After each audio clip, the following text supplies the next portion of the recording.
Hello everybody and welcome back to another episode of Beyond Horizons. We're kicking off today's episode taking a look at the space program's first colony ship. This is the Annie, which is designed to take around 48 Kerbals from the surface of Kerbin to the Omega colony. Kerbals that will be doing all of the engineering jobs, but also the more menial tasks like cooking and cleaning and making sure just that the base runs, well, smoothly. It's named after Annie Jump Cannon, who was an astrophysicist who developed the Harvard spectral classification for classifying the different types of stars based on their magnitude and temperatures.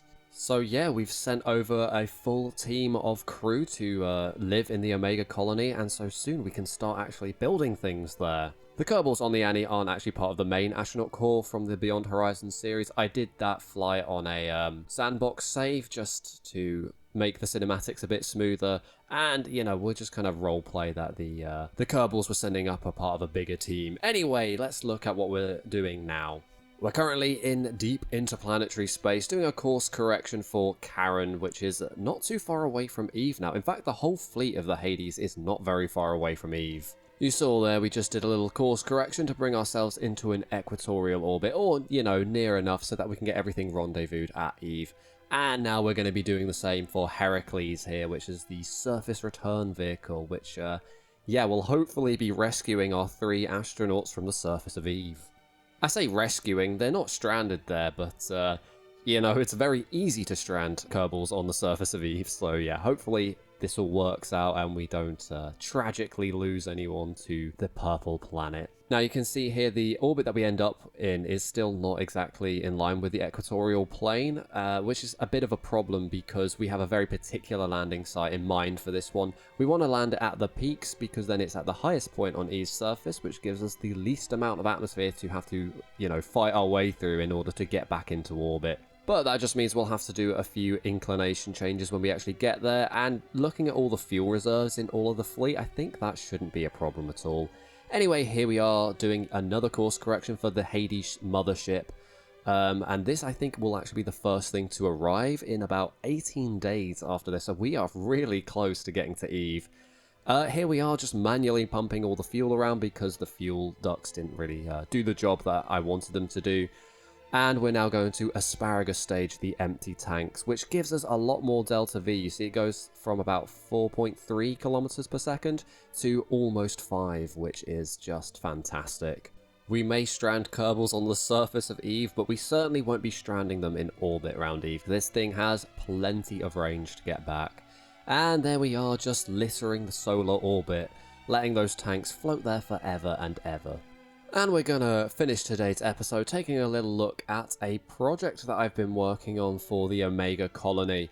So when we are building rockets, we're going to have to be mining a bunch of regolith and minerals and ores and whatnot so that we can build all of the equipment that we want to be launching from the platform there.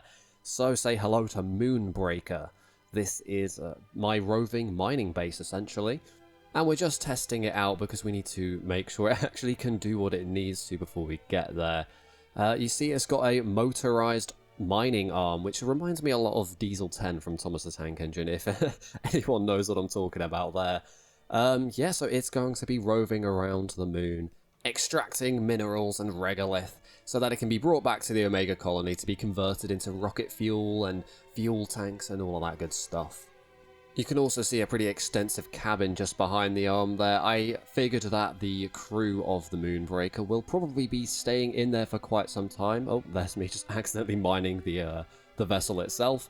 But yeah, so they'll be in that for probably weeks at a time, so they need a decent amount of living space so that they don't go crazy. Unfortunately, in this iteration, I had a really big problem. So those large wheels there, they don't actually have any articulation and instead rely on differential steering, which is where the wheels on each side will turn at different rates in order to turn the craft, but it doesn't do that very well. You can see I'm trying to steer to avoid the astronaut complex and not doing a very good job. So I make some alterations to the vehicle. I've given it a nice paint job, which is obviously the most important thing to do, but I've also added a bunch of those little wheels on the inside there, which are just there to help with the steering, and you can see that massively improves the maneuverability. Almost a little too much, actually. It almost tips over every time it turns, so I go through and I turn off the steering. I've since applied those to action groups, so we can turn on and off all of the different wheels, whether they steer or not, so we can, you know, adjust the maneuverability as and when we need. I figured over the Lunar terrain we don't need that much maneuverability, but around the Omega colony we might need to steer a bit better. And I lied, we're actually closing this episode by taking just a quick look at Foxglove on Minmus, because I had an alarm for this experiment to be finished, but for some reason it stopped running and still has about 150 days left on the experiment. I'm not sure why that's happening, but we are going to probably have to keep this base running a lot longer. But I think the crew are definitely due a rotation. They've been out there for quite a few months, so it's time to get some fresh crew up there and bring these guys back home so they can have a nice long holiday. I also wanted to just check out the ice terrain that the updated Parallax mod introduces, and it just looks absolutely terrific. They probably haven't been doing the experiment because they're too busy ice skating on the beautiful landscape or something like that.